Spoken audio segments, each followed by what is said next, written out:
যুক্তরাষ্ট্রে আওয়ামী লীগ এমপি আব্দুস সোবহান গোলাপের একাধিক বাড়ি কেনার খবরে চলছে আলোচনা। তবে অভিযুক্তের দাবি হলো যুক্তরাষ্ট্রে বাড়ি এবং নাগরিকত্বের তথ্য সঠিক নয়। তিনি বলেছেন তার বিরুদ্ধে ষড়যন্ত্র চলছে। তার বিষয়টি ভালোভাবে খেয়াল করেননি বলে জানিয়েছেন আওয়ামী লীগ সাধারণ সম্পাদক ওবায়দুল কাদের। আওয়ামী লীগ সংসদ সদস্য মোহাম্মদ আব্দুস সোবহান মিয়া গোলাপ যুক্তরাষ্ট্রের নিউ ইয়র্কে $40 লাখ একাধিক বাড়ি কিনেছেন, যা নির্বাচনী হলফনামায় উল্লেখ নেই। অনুসন্ধানী সাংবাদিকদের বৈশ্বিক network organised crime and corruption reporting প্রজেক্টের ওয়েবসাইটে এমন তথ্যের ভিত্তিতে সংবাদ প্রকাশ করেছে দেশের গণমাধ্যম। এই খবর ঘিরে চলছে আলোচনা সমালোচনা। 23 বছর আগে আমি আমেরিকা পার্মানেন্টলি ছেড়ে আসছি। আমি 2001 থেকে এই জায়গাটা আমি লাস্ট 2021 ফুল টাইম কাজ করি। হঠাৎ করে জানা শনিবার আওয়ামী লীগ সভাপতির ধানমন্ডির কার্যালয়ে সাংবাদিকদের মুখোমুখি হন আব্দুস সোবহান মিয়া। দাবি করেন যুক্তরাষ্ট্রে বাড়ি ও নাগরিকত্বের তথ্য সঠিক নয়। আমাকে এই ভিকটিম করার জন্য কথা, এটার সাথে কোনো বাস্তবের সাথে জড়িত না। আমি আমেরিকা যারা আছে আর সবাই জানে আমি কি ছিলাম ওখানে। আমি তো 20 বছর ছিলাম আমেরিকায়। তো 20 বছর থেকে লেখাপড়া করছি, মানে সবকিছু। আমি ওখানে আওয়ামী লীগ সেক্রেটারি ছিলাম। তা কাজে দীর্ঘদিন আমাদের সবাই চেনে, জানে, আমার ব্যাকগ্রাউন্ডে সবাই জানে। এখানে লুকাবার কিছু নাই। তার বিরুদ্ধে ষড়যন্ত্র চলছে বলেও দাবি করেন তিনি। মানে প্রধানমন্ত্রী আমাকে ইঙ্গিত দিয়েছিলেন, তুমি যেখানে জায়গায় ইলেকশন করছো আছে হিসাব করে তোমার পিছনে অনেক শত্রু আছে কেন। আমি লাস্ট 20 years সিরিজ আমি ছেড়ে দিয়েছি নির্বাচন অনেক আগে। I have the record that. ও যদি মিথ্যা কথা বলে, I never drive the yellow cab taxi, never in my life. I had very good job in America. এদিকে আওয়ামী লীগ সাধারণ সম্পাদক বলছেন বিদেশি গণমাধ্যমের খবরে বিষয়টি জেনেছেন। আমি বিষয়টা খেয়াল করতে পারিনি আজকে, এবং আমি অনেক রাতে চট্টগ্রাম থেকে এসেছি, ভোরে উঠে আমি আসলে আজকে পত্রিকা সেভাবে দেখতে পারিনি। একটু কয়েকটা বিদেশি চ্যানেল টিভিতে চোখে পড়ছে, ওগুলোই দেখছি। মুরসালিন জুনায়েদ, চ্যানেল 24, ঢাকা। সেদিন দুর্নীতি নিয়ে অভিযোগ তোলা অনেকে নিজেই দুর্নীতিগ্রস্ত। গণভবনে এমন মন্তব্য করেছেন প্রধানমন্ত্রী শেখ হাসিনা। তিনি জানিয়েছেন 14 বছরে মানুষের জীবনযাত্রা এবং অবকাঠামো খাতে ব্যাপক পরিবর্তন এনেছে সরকার, যা অনেকেই স্বীকার করেন না। গণভবনে আওয়ামী লীগের নবনির্বাচিত কার্যনির্বাহী সংসদ, জাতীয় কমিটি ও উপদেষ্টা পরিষদের যৌথ সভার মুলতবি বৈঠক। এতে সভাপতিত্ব করেন দশমবারের মতো দলের নির্বাচিত সভাপতি শেখ হাসিনা। দেশীয় ও বৈশ্বিক রাজনীতি, অর্থনীতি সহ বিভিন্ন বিষয়ে আলোচনা করেন কমিটির সদস্যরা। এর আগে সূচনা বক্তব্যে সরকার প্রধান বলেন, বঙ্গবন্ধুর স্বপ্ন বাস্তবায়নের লক্ষ্য নিয়েই ঘোষণাপত্র, ইশতেহার প্রণয়ন এবং উন্নয়ন পরিকল্পনা করে আওয়ামী লীগ। অগ্রগতি কাজগুলি করে যাওয়ার ফলে প্রধানমন্ত্রী বলেন, গত 14 বছরে দেশের মানুষের জীবনযাত্রা ও অবকাঠামো খাতে ব্যাপক পরিবর্তন এনেছে আওয়ামী লীগ সরকার। যারা এটি মানতে পারে না, তারাই নানা রকম কুৎসা রটায়। মূলত মানুষের যেটা পরিবর্তন এসেছে জীবনযাত্রায়, আর তাছাড়া রাস্তাঘাট, যোগাযোগ ব্যবস্থা তো আমরা প্রভূত উন্নতি আমরা করেছি। তো সেই উন্নতিটা আমরা করেছি, এটাকেও কেউ অনেকে তো আস্তে স্বীকার করতে চায় না, করতে চাইবেও না। শেখ হাসিনা জানান, করোনা ও যুদ্ধের বৈশ্বিক বাস্তবতায় হিসেব করে চলতে হচ্ছে। তবে দেশবাসীকে ভালো রাখতে খাদ্য নিরাপত্তা, চিকিৎসা সুবিধা নিশ্চিত করা সহ প্রয়োজনীয় সব পদক্ষেপই নিচ্ছে সরকার। আমি জানি না বাংলাদেশে আর কোনো সরকার এভাবে জনগণের স্বার্থে কাজ করেছে কিনা, কিন্তু আমরা তো জাতির পিতার এই কথাগুলি তো সবসময় আমরা মাথায় রাখি। দুর্নীতির অভিযোগ প্রসঙ্গেও কথা বলেন সরকার প্রধান। বলেন, সুস্পষ্ট তথ্য পেলে ব্যবস্থা নেওয়া হবে। তবে যারা অভিযোগ করছে তাদের অনেকে নিজেরাই চিহ্নিত দুর্নীতিবাজ। আমি তো পার্লামেন্টে বলছি যে কোথায় দুর্নীতি হয়েছে আমাকে তথ্য দেন, আমি ব্যবস্থা নেব। শুধু মুখে মুখে বললে তো হবে না। এখন এমন লোকদের কাছ থেকে আমার শুনতে হচ্ছে যে যারা নিজেরাই দুর্নীতিগ্রস্ত, তাদের আমলে দুর্নীতিতে বাংলাদেশ চ্যাম্পিয়ন হয়েছে, অথবা কেউ বলতে গেলে ওই ক্ষুদ্র ঋণের ব্যবসা করতে যে গরিব মানুষের উপর এমন চাপ যে সুদ দিতে দিতে তারা অনেক সময় বাড়িঘর বিক্রি করে এলাকা থেকে চলেই যেতে হয়েছে, অথবা আত্মহত্যা করতে হয়েছে। শেখ হাসিনা বলেন, আওয়ামী লীগ ওয়াদা রক্ষা করে বলেই দেশবাসী তার ফল পাচ্ছে। আওয়ামী লীগ যে কথা দেয়, আওয়ামী লীগ সে কথা রাখে, এবং জাতির কল্যাণে আমরা কাজ করি এবং মানুষ তার শুভ ফল পাচ্ছে। পরে ভেঙেছ দুয়ার এসেছ জ্যোতির্ময় বইয়ের মোড়ক উন্মোচন করেন প্রধানমন্ত্রী শেখ হাসিনা। স্বপ্নিল শাহরিয়ার শিশির, চ্যানেল 24, ঢাকা। দুর্নীতির মাধ্যমে দেশকে ধ্বংস করে দিয়েছে ক্ষমতাসীনরা, নয়াপল্টনে এই অভিযোগ করেছেন বিএনপি মহাসচিব। তিনি আশা করেছেন 10 দফা দাবি আদায়ে দেশে ফিরবে গণতান্ত্রিক ব্যবস্থা। দাবি করেছেন গেল 4 মাসে সরকার বিরোধী আন্দোলনে প্রাণ গেছে বিএনপির 15 নেতাকর্মীর। চলমান কর্মসূচিকে কেন্দ্র করে ঢাকা, বাগেরহাট ও পঞ্চগড়ে নিহত দলের 3 নেতার পরিবারের সদস্যদের আর্থিক সহায়তা দিতে বিএনপির অনুষ্ঠান। এ সময় নিহত পরিবারের সদস্যদের হাতে নগদ অর্থ তুলে দেওয়া হয়। অনুষ্ঠানে বিএনপি মহাসচিব বলেন, দেশে গণতন্ত্র প্রতিষ্ঠা করতে গিয়ে নেতাকর্মীরা প্রাণ দিয়েছেন। আমরা যে যুদ্ধে নেমেছি ইনশাআল্লাহ সেই যুদ্ধে আমরা জয়ী হবই হব। যত অত্যাচার আসুক, নির্যাতন আসুক, নিপীড়ন আসুক, আমরা আন্দোলনের মধ্য দিয়ে, শান্তিপূর্ণ আন্দোলনের মধ্য দিয়ে আমরা এই ভয়াবহ দানবকে পরাজিত করব। আমরা সত্যিকার অর্থে এখানে একটা গণতান্ত্রিক রাষ্ট্র প্রতিষ্ঠা করব। এদিকে নয়াপল্টন কেন্দ্রীয় কার্যালয়ে যৌথ সভা করে বিএনপি। এতে দলের যুগ্ম মহাসচিব, সাংগঠনিক সম্পাদক ও অঙ্গ সহযোগী সংগঠনের নেতারা অংশ নেন। দেশের অর্থনীতিকে তারা পুরো ধ্বংস করে ফেলেছে, দুর্নীতিতে ছেয়ে ফেলেছে, বিচার বিভাগকে তারা স্বাধীনভাবে কাজ করতে দিচ্ছে না এবং সব জায়গাকে দলীয়করণ করেছে। এই অবস্থার প্রেক্ষিতে আপনারা জানেন যে আজকে বিএনপি সহ আর অন্যান্য রাজনৈতিক দলগুলো আজকে 10 দফা কর্মসূচি দিয়েছে। সেই 10 দফা কর্মসূচিকে পালন করবার জন্য গোটা জাতি আজকে নেমে উঠেছে। এ সময় সারা দেশে কারাবন্দী নেতাকর্মীদের মুক্তির দাবি জানান মির্জা ফখরুল ইসলাম আলমগীর। শাহানিয়াজ বাবলু, চ্যানেল 24, ঢাকা। বিশ্ব ইজতেমা ময়দানে ইবাদত বন্দেগীতে মশগুল মুসল্লিরা, শিখছেন ইসলামের বুনিয়াদী বিষয়গুলো। আর দ্বিতীয় দিনে বাদ আসর আয়োজন করা হয় শতাধিক যৌতুকহীন বিয়ের। এবারে প্রথম পর্বের ইজতেমা ময়দানে আজকে মারা গেছেন 5 জন বয়স্ক মুসল্লি। এ নিয়ে 2 দিনে মৃত্যু হয়েছে 8 জনের। কাল আখেরি মোনাজাতে শেষ হবে ইজতেমার প্রথম পর্ব। ইজতেমার প্রথম পর্বে শিল্পনগরী টঙ্গী যেন রূপ নিয়েছে ধর্মীয় নগরীতে।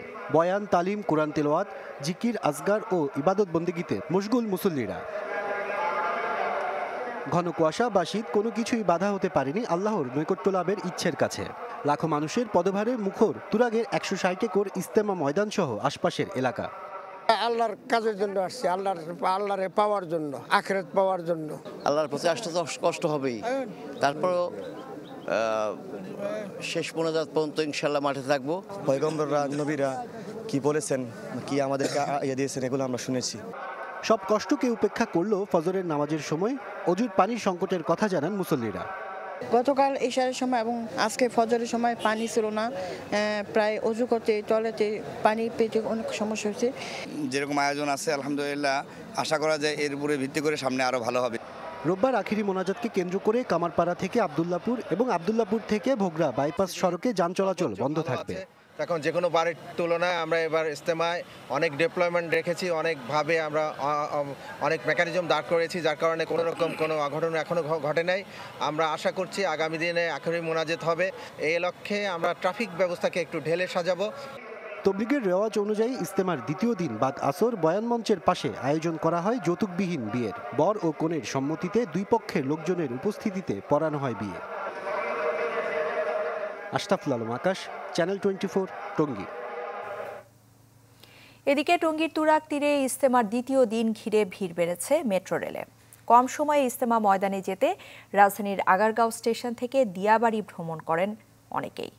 সকালে 30 থেকে 40 মিনিট দাঁড়িয়ে থেকেও টিকিট কাটতে না পারার অভিযোগ করেছেন কেউ কেউ। কাল আখেরি মোনাজাতের দিনে যাত্রীদের চাপ আরও বাড়তে পারে বলে সংশ্লিষ্টরা ধারণা করছেন। আর গেল 28 ডিসেম্বর ঢাকায় মেট্রো রেলের উদ্বোধন করেন প্রধানমন্ত্রী। পরদিন খুলে দেওয়া হয় সাধারণ মানুষের জন্য। প্রাথমিকভাবে চলাচল করছে উত্তরার দিয়াবাড়ি থেকে আগারগাঁও স্টেশন পর্যন্ত। 12:30 পর্যন্ত ট্রেন চলবে, এটাই আমরা জানি আর কি। এখন বন্ধ হয়ে গেল কি কারণে বুঝতে পারতেছি না। 12টা পর্যন্ত বলছে গেট 12টা পর্যন্ত গেট খোলা থাকবে, তারপরে এখন আসছি আর এখন বলে গেট বন্ধ হয়ে গেছে।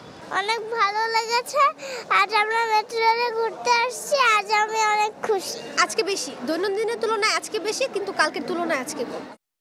এবারে খেলার খবর। অনূর্ধ্ব-19 নারী টি-20 বিশ্বকাপ।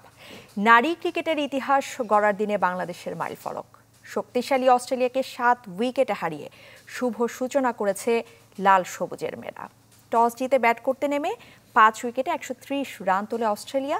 কেয়ার মুর করেন সর্বোচ্চ 52 রান, আর 2 উইকেট করে নিয়েছেন মারুফা এবং দিশা। জবাবে 7 উইকেট এবং 2 ওভার হাতে রেখেই জয়ের লক্ষ্যে পৌঁছে যায় বাংলাদেশ। সুমাইয়া 41, ম্যাচ সেরা দিলারা করেন 40 রান। মার্কিন পররাষ্ট্র দপ্তরের দক্ষিণ ও মধ্য এশিয়া বিষয়ক অ্যাসিস্ট্যান্ট সেক্রেটারি ডোনাল্ড লু এখন ঢাকায়। সন্ধ্যায় হজরত শাহজালাল আন্তর্জাতিক বিমানবন্দরে অবতরণ করেন তিনি। সেখান থেকে সরাসরি যান পররাষ্ট্রমন্ত্রী একে আব্দুল মোমেনের ইস্কাটনের বাসায়, অংশ নেন নৈশভোজে। রোববার সকালে প্রধানমন্ত্রীর শিল্প উপদেষ্টা সালমান এফ রহমানের সঙ্গে বৈঠক করার কথা রয়েছে তার। এরপর বেসরকারি সংস্থা সলিডারিটি সেন্টারের কর্মকর্তাদের সঙ্গেও বৈঠক করবেন ডোনাল্ড লু। একই দিনে পররাষ্ট্র মন্ত্রণালয়ের প্রতিমন্ত্রী এবং সচিবের সঙ্গে বৈঠক করবেন তিনি।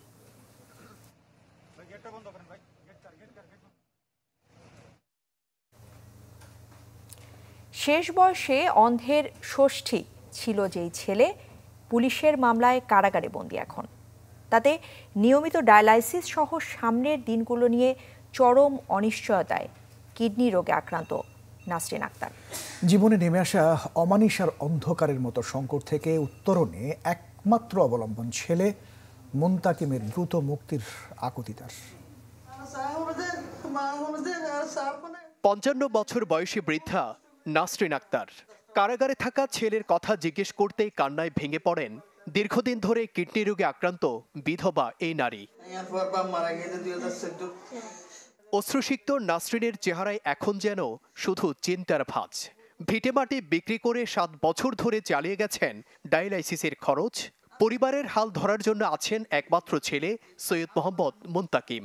গেল মঙ্গলবার চট্টগ্রাম মেডিকেলে ডায়ালাইসিসের বর্ধিত ফি কমানোর দাবিতে আন্দোলন করতে গিয়ে সেই মুনতাকিমও এখন পুলিশের মামলায় কারাগারে। তাই একদিকে অসুস্থ শরীর, অন্যদিকে শুধুমাত্র টিউশনি করে পরিবারের খরচ বহন করা ছেলে সন্তান কাছে না থাকায় আর্থিক সংকটে পড়ে সামনে অন্ধকার দেখছেন এই নারী। সপ্তাহে 2000 টাকার আমার ওষুধ লাগে। এখন কে ওষুধ আনে দিবে? আমার মেয়ে, দাদা আমি স্কুলে যাব, খেয়ে নিবে আমার স্কুলে, আমার এই মেয়েকে খেয়ে নিবে স্কুলে, খেয়ে বাজার করে দিবে। এমন অবস্থায় ছেলেকে ফিরে পেতে সরকারের কাছে আকুতি জানিয়েছেন নাসরিন আক্তার। সন্তানকে ফিরে পেয়ে থাকতে চান একটু নিশ্চিন্তে। প্রশাসনের কাছে আমি অনুরোধ করছি, আমি ভিক্ষা চাইছি আমার ছেলেকে আমার বুকে আনি দেখ।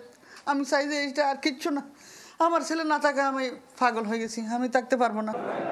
এদিকে মুনতাকিমকে জেল থেকে মুক্ত করতে সর্বোচ্চ আইনি সহযোগিতার কথা জানিয়েছেন বাংলাদেশ হিউম্যান রাইটস ফাউন্ডেশনের মহাসচিব।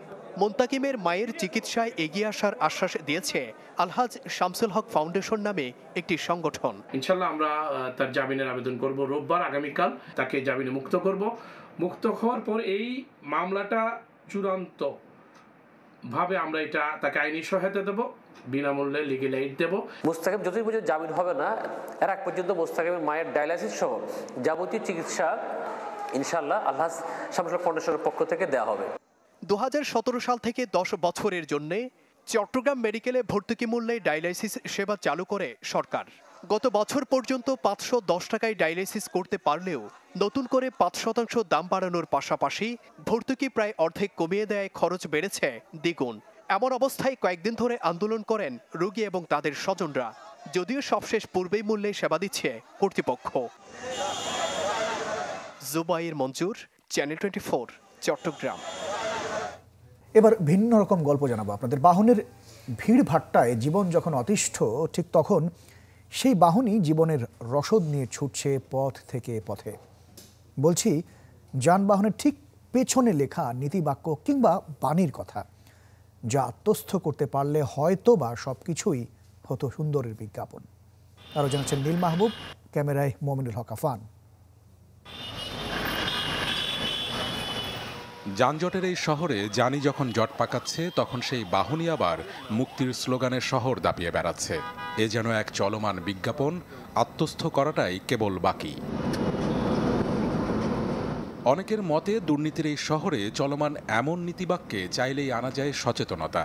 ব্যবহারী যখন বংশের পরিচয় কিংবা বিবেকী যখন শ্রেষ্ঠ আদালত, তখন এমন সব নীতিবাক্য ধাক্কা মারুক মগজাস্ত্রে। ট্রাফিক আইনে হয়তো কমতেও পারে অ্যাক্সিডেন্টের গতি, আর অহেতুক হর্নে বদলে যেতে পারে শব্দ দূষণও।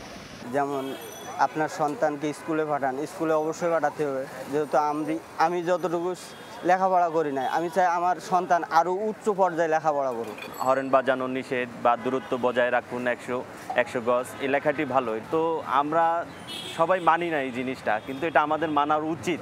এরকম লেখা তারা দেখে, সবাই দেখে, কেউ আমলে নেয়, কেউ আমলে নেয় না, এই হচ্ছে ঘটনা। সবাই আমলে নিলে তো দুনিয়াটাই পরিবর্তন হয়ে যেত। আজকে তো দুর্নীতি, রাহাজানি, খুন খারাপ এগুলো থাকতো না। যদিও অনেকের অভিমত, কথার কথা হিসেবেই ছুটছে এমন সব নীতিবাক্য, যেখানে বাক্যটা আছে ঠিকই, শুধু নীতিটাই উধাও। যে বাক্যগুলো আমরা দেখছি পথে প্রান্তরে ঘুরে বেড়াচ্ছে বিভিন্ন জায়গায়, জনপদে, এগুলোকে যদি আবার নতুন করে আরেকটু ভালোভাবে আমাদের বিভিন্ন জায়গায় রাখা যায়, বিশেষ করে আমাদের মাথায় রাখা যায়, তাহলে আমার মনে হয় শহরের যে শৃঙ্খলা বোধ, শহরের যে নান্দনিকতা, সেটা আরও বাড়বে। অথচ দীর্ঘ যানজটের সময়টা যদি না থাকে শুধু মুঠোফোন বাটনে কিংবা অপ্রয়োজনীয় সংলাপে, প্রলাপে নয়তো আলাপে, যদি দুদণ্ড চোখ ফেরালে এমন সব বাক্যে বদলে যায় মনস্তত্ত্ব, তবে ক্ষতি কি সময়ের গাঠনিক ব্যবহারে? দেখুন, একটা পাথরের মধ্যে যদি বছরের পর বছরের পর এক ফোঁটা পানি পড়ে, সেই পাথরটা একটা সময় গর্ত হয়ে যায়, একটা সময় পাথর ক্ষয়ে যায়। মানুষের মনটা তো পাথরের চেয়ে কঠিন কোনো কিছু না। মানুষের মনটাকে যদি আমি প্রতিনিয়ত ভালো কথা শোনাতে পারি, ভালো গান শোনাতে পারি, ভালো বাণী শোনাতে পারি, তখন তার মনটার মধ্যেও একটা সময় গিয়ে প্রভাব পড়বে। কে বদলাচ্ছে কিংবা কে বদলাচ্ছে না, এমন প্রশ্নের ভিড়ভাট্টায় আমি বদলালেই বদলাবে সব, এমন মনস্তত্ত্বই পাল্টে দিতে পারে অসুন্দরের সংজ্ঞা, অভিমত সাধারণের। নীল মাহবুব, চ্যানেল 24, ঢাকা। উন্নত দেশ করতে সব ধরনের গবেষণায় শিক্ষার্থীদের পাশে থাকার কথা জানিয়েছেন ঢাকা ইউনিভার্সিটি অ্যালামনাই অ্যাসোসিয়েশনের সাবেক সভাপতি একে আজাদ। তিনি আশ্বাস দিয়েছেন, দরিদ্র মেধাবী শিক্ষার্থীদের জন্য শিক্ষাবৃত্তির ধারাবাহিকতা বজায় রাখার। ঢাকা বিশ্ববিদ্যালয়ের উদ্ভিদ বিজ্ঞান অ্যালামনাই অ্যাসোসিয়েশনের সাবেক শিক্ষার্থীদের মিলন মেলা। তার কাছে এগিয়ে এলেন। সপ্তম পুনর্মিলনীতে নিজ বিভাগে জড়ো হন সাবেকরা। এ সময় প্রিয় ক্যাম্পাসের উন্নয়নে সাবেকদের এগিয়ে আসার আহ্বান জানান উপাচার্য। পরিবেশ প্রকৃতি সংরক্ষণে, জীববৈচিত্র্য সংরক্ষণে আপনাদের ভূমিকা আছে। অন্ততপক্ষে একটি ডেডিকেটেড রিসার্চের জন্য আপনারা ফান্ডিং করেন, যে রিসার্চের নামই হবে, যেটি পরিচালিত হবে Dhaka university botany alumni association. বিশ্ববিদ্যালয় সহ শিক্ষার সব ক্ষেত্রে সরকার অনুদান দিচ্ছে জানিয়ে বিভাগের সাবেক শিক্ষার্থী ও মহিলা আওয়ামী লীগ সভাপতি মেহের আফরোজ আহ্বান জানান গঠনমূলক সমালোচনার। আমাদের শুধু এই ইউনিভার্সিটি না, আমরা যেই প্রাইমারি স্কুলে পড়েছি, যেই হাই স্কুলে পড়েছি, এই প্রতিষ্ঠানগুলোর কথা আমরা স্মরণ করি, যদি তাদেরকে ওখানে যদি কিছু সহযোগিতা করি। আর ঢাকা ইউনিভার্সিটি অ্যালামনাই অ্যাসোসিয়েশনের সাবেক সভাপতি একে আজাদের আশ্বাস দরিদ্র শিক্ষার্থীদের পাশে থাকার। আমাদের মফস্বলের ছেলেমেয়েরাই কিন্তু 60 to 70%, এবং তারা ঢাকায় যখন আসে ফার্স্ট ইয়ারে ভর্তি হয়, তারা কোথায় থাকবে, কোথায় কিভাবে বেতন দিবে কিছুই কিন্তু জানে না। তাই তাদের পাশে দাঁড়ানো আমাদের একটা নৈতিক দায়িত্ব। এনরোলমেন্ট ফান্ডে টাকা জমা দিচ্ছেন, তাদের প্রতি শ্রদ্ধা জানিয়ে আজকে আমিও 10 লক্ষ টাকা নিয়ে এসেছি যে আপনাদের এখানে দেব। এর আগে বেলুন উড়িয়ে অনুষ্ঠানের উদ্বোধন করেন বিশ্ববিদ্যালয় উপাচার্য ডক্টর মোহাম্মদ আখতারুজ্জামান। রমিস হুসাইন, চ্যানেল 24, ঢাকা। সপ্তাহ না ঘুরতেই পরিবর্তন হলো স্বর্ণের বাজার দর। বছরের দ্বিতীয় দফায় ভরি প্রতি দাম বাড়ল 2680 টাকা। 22 ক্যারেটের প্রতি ভরি স্বর্ণের দাম 93,450 টাকা নির্ধারণ করে বিজ্ঞপ্তি জারি করল বাংলাদেশ জুয়েলার্স অ্যাসোসিয়েশন বাজুস, যা দেশের বাজারের ইতিহাসে সর্বোচ্চ। 15 জানুয়ারি থেকে কার্যকর হবে নতুন এই মূল্য তালিকা। এর আগে গেল 7 জানুয়ারি স্বর্ণের ভরিতে 2335 টাকা বাড়িয়ে বিজ্ঞপ্তি প্রকাশ করে বাজুস। এ নিয়ে মাত্র 8 দিনের ব্যবধানে 2 দফায় এই ধাতুর দাম বাড়ল 5015 টাকা।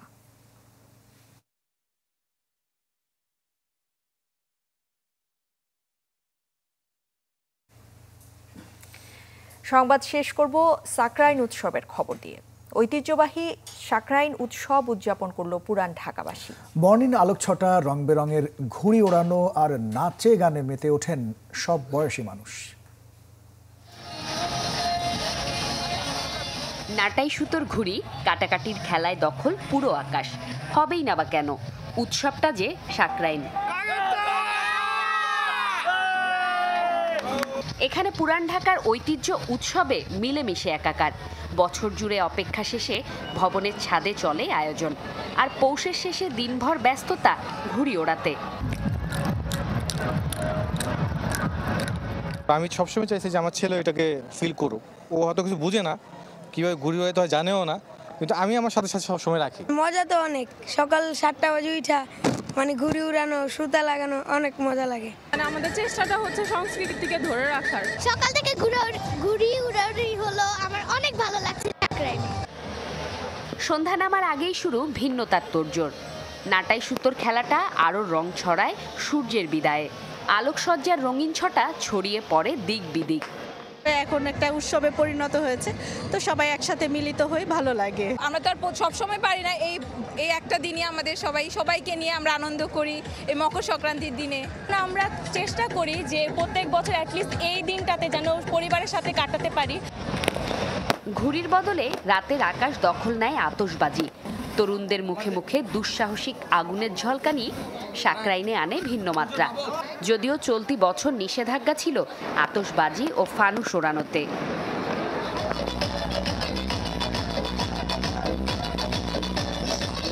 উৎসবে একদিকে চলে গান, অন্যদিকে তাল মিলিয়ে নাচছেন সব বয়সীরা। এক ছাদে এক হয়ে নাচে গানে ঝালিয়ে নেন আত্মীয়তার মেলবন্ধন। জুমাতুল বিদা, চ্যানেল 24, ঢাকা।